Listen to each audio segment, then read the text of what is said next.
The morning in New Orleans was supposed to be peaceful.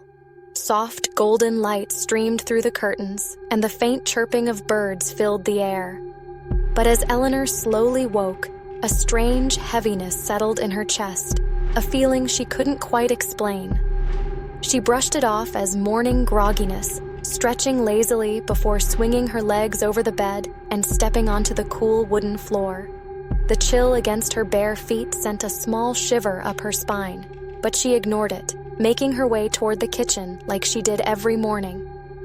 Reaching for the coffee pot, her fingers grazed something unnaturally cold. Her breath hitched. Frowning, she looked down. Resting on the marble counter was a single black feather, sleek, curved, and eerily out of place. But what struck her most was how cold it was, almost as if it had been sitting in ice. Her heart pounded. The windows were closed. No birds had been inside. How had it gotten here? A strange silence wrapped around her, thick and heavy, as if the world itself had paused. The birds outside had stopped chirping. The distant hum of the city had faded into nothingness. A chill crawled up her spine. Then she heard it, a whisper, soft, hushed, right behind her. Eleanor. Her blood ran cold. She spun around, heart hammering against her ribs. But there was no one there. She had been finding these feathers for weeks now. At first, she dismissed them. Maybe a stray bird had somehow gotten into her apartment, leaving behind these dark remnants. But there were never any signs of a bird. No flutter of wings, no stray droppings, no scratching at the windows. It was as if the feathers simply appeared out of nowhere. At first, she found them in small, unnoticeable places, the corner of her bookshelf, beneath the dining table, resting on the windowsill. She had convinced herself it was a coincidence, that maybe they were being carried in by the wind. But as time passed, the feathers started showing up in places that sent chills through her spine. One on her pillow, one inside her closet, resting neatly on a folded sweater, one on the bathroom sink, right next to her toothbrush. And now, this one, cold as ice, resting on the marble counter as if deliberately placed there. Her pulse quickened as she picked it up, running her fingers over the smooth surface. A familiar unease settled in her chest, heavier than before. She wasn't imagining this. Someone or something was leaving them for her. Eleanor forced herself to shake off the unease, brushing the feather into the trash with a decisive flick of her wrist. "It's nothing," she told herself. Just a stray feather, a meaningless coincidence. She had bigger things to focus on, like settling into her new home. The house was old, standing tall in the historic district, its architecture drenched in stories of the past. Large French windows framed the rooms, allowing golden sunlight to spill onto the wooden floors during the day. But at night, shadows stretched long and deep, whispering secrets in the dim glow of her bedside lamp. The spiral staircase creaked under her weight, as if groaning with memories of footsteps long gone. Something about the place felt alive. Later that afternoon, in an attempt to distract herself, Eleanor wandered into a local antique shop. It was a small, cluttered place filled with the scent of aged paper and polished wood, the air thick with dust and history. She often browsed here, searching for unique pieces to give her new home a personal touch. Her fingers trailed over the spines of old books, their leather bindings worn with time, when a voice broke the silence. "That house you moved into? It's got a story, you know?" Eleanor turned to find the shopkeeper watching her. She was an elderly woman, frail but sharp, with piercing blue eyes that seemed to see right through her. There was something unsettling in the way she spoke, calm, yet weighted with something unsaid. Eleanor hesitated, curiosity prickling at the back of her mind. "A story?" she echoed. The woman nodded slowly, her gaze unwavering. "Not all stories have happy endings, dear." Eleanor stared at the shopkeeper, waiting for her to elaborate. but the old woman simply offered a knowing smile, as if she had already said too much. The scent of old books and candle wax suddenly felt heavier, wrapping around Eleanor like an unseen force.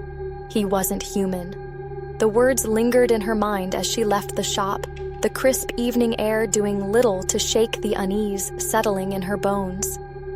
By the time she returned home, dusk had settled over the city, casting long, creeping shadows across her walls. She tried to push the story out of her mind, telling herself it was just local folklore meant to spook newcomers. Still, as she walked up the spiral staircase, an odd chill clung to her skin. That night, sleep eluded her. Her bedroom, usually warm and cozy, felt strangely cold, as if the very walls had absorbed winter's breath. She pulled the blankets tighter around herself, listening to the steady ticking of the antique clock on her nightstand. Then, a sound. A soft rustling, barely audible, but distinct enough to set her nerves on edge. It wasn't the wind. It wasn't the old house settling. It was something else. She held her breath, her ears straining in the silence. The noise moved, drifting through the hallway just outside her door. A feather-light shuffle, like footsteps that weren't quite footsteps. Her heart pounded, and then she felt it.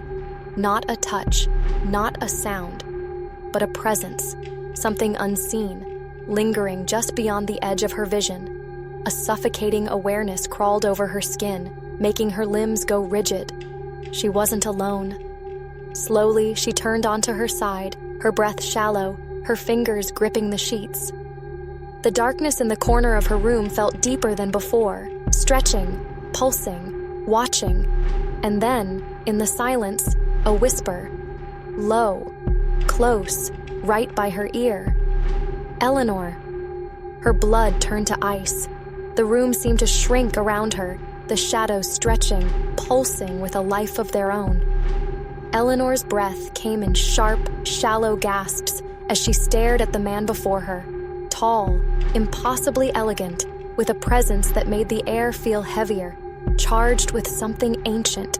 His gray eyes, glowing like embers in the dim light, held hers in an unbreakable gaze.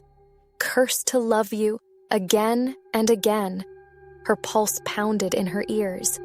This isn't possible, she stammered, shaking her head, willing herself to wake up. I don't even know you. His smile was bittersweet, laced with something deeper than longing, something tragic. Not in this life, he murmured, stepping closer. But your soul remembers me. Eleanor shivered. It wasn't just his words, it was the way they felt, as if they settled into the deepest parts of her, stirring memories she didn't recognize. Her mind screamed at her to run, to escape the impossible weight of this moment, and yet she remained frozen, caught in the invisible thread that seemed to tether her to him. What do you mean, cursed? She whispered. His expression darkened, and for a fleeting moment, pain flickered across his face. Every time I find you, I lose you. Every time you see me, you forget. I have spent centuries watching you slip through my fingers, only to find you again, reborn, unaware, always just out of reach. His voice dropped lower, filled with aching sorrow. But this time, something is different. Eleanor swallowed hard, her throat dry. Different? How? The room quivered around them, the very walls humming with energy. He reached out, as if to touch her, but hesitated, his fingers lingering just inches from her skin. This time, you remember me, he said softly. Even if you don't understand why yet. A rush of something unexplainable surged through her. Fear, longing, recognition. Eleanor didn't know what terrified her more, the idea that he was telling the truth, or the part of her that desperately wanted to believe him. And as the wind outside howled against the window panes, as the house groaned with secrets older than time itself, one thing became chillingly clear. This was only the beginning. The fire crackled softly, casting flickering shadows along the walls, but Eleanor barely noticed. Her heart pounded, her fingers tightening around the porcelain teacup as she stared at the man standing before her. He was too real to be a dream, too familiar to be a stranger. The sadness in his expression was unbearable, as if he had carried centuries of longing in his soul. "You once loved me, Eleanor," he said again, his voice as velvety as the night. "And I once loved you, but fate was cruel." Eleanor's breath came in shallow gasps. Every instinct screamed at her to deny it, to reject this impossibility. And yet, something within her ached, a strange, twisting sensation in her chest, like a phantom limb reaching for something it had lost long ago. I don't understand," she whispered, shaking her head. He took a slow step forward, his presence wrapping around her like an invisible force. "You will," he murmured. The room seemed to darken, the firelight dimming as if the air itself thickened with something unseen. Eleanor tried to move, but it was as if the space between them had collapsed, pulling her into his gravity. "You don't remember our past," he continued, his voice softer now. "But your soul does. The black feathers, the whispers, the cold. It's not me haunting you, Eleanor. It's your own memories, trying to break free." She swallowed hard, an overwhelming wave of dizziness washing over her. "You're lying," she muttered, more to herself than to him. His jaw clenched. "Would you like me to prove it?" Eleanor's fingers trembled around the teacup. "How?" He lifted a hand, palm up. "Let me show you." A pulse of energy rippled through the room. The air crackled, the shadows deepened. Eleanor's body tensed, every nerve ending screaming at her to run. But something deep inside her whispered, "Stay." Her lips parted, her voice barely above a breath. "Show me." The moment the words left her mouth, the room vanished, and the past came rushing back. The memories slammed into her like a storm, wild, uncontrollable, suffocating. Eleanor staggered, clutching his hands as flashes of another life tore through her mind. Laughter echoing through candlelit halls, stolen kisses beneath moonlit balconies, a promise whispered in the dark, and then pain, betrayal, a curse spoken in rage, sealing their fates for eternity. Her breath came in sharp gasps as she looked down at herself, at the shimmering gown of deep crimson that hugged her body. The scent of roses and burning wax filled the air. The ballroom was alive with music and movement, but all she could focus on was him. He was dressed in regal black, his silver gray eyes piercing her soul. Except she knew him. Not just from the shadows of her New Orleans home, not just as the ghost of a man haunting her nights. She knew him from this moment, from this life. "It's you," she whispered, her voice trembling. A flicker of pain crossed his features. "It has always been me, Eleanor." Her knees nearly buckled. How is this possible?" "You're remembering," he said softly.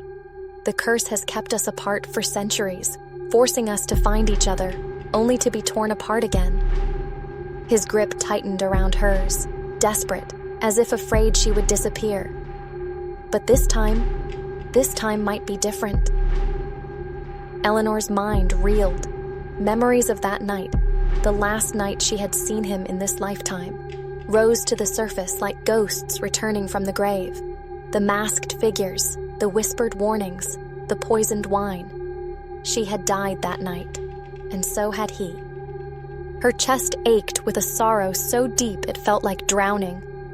"We died," she choked out. He nodded, his jaw tight. "And we were reborn, again and again, always searching for each other." She shook her head, tears burning her eyes. "But why? Who cursed us?" A shadow passed over his face. "Someone who wanted to keep us apart." The air in the ballroom suddenly grew cold, the music slowing, the candle flames flickering as an unseen force whispered through the room. Eleanor felt it before she saw it. The presence, a dark energy curling around them like a serpent, suffocating, waiting. Her heart pounded. They're here, aren't they? His hand gripped hers tighter. Yes, and they won't let us escape this time. The past was bleeding into the present, and if they didn't break the curse soon, they would lose.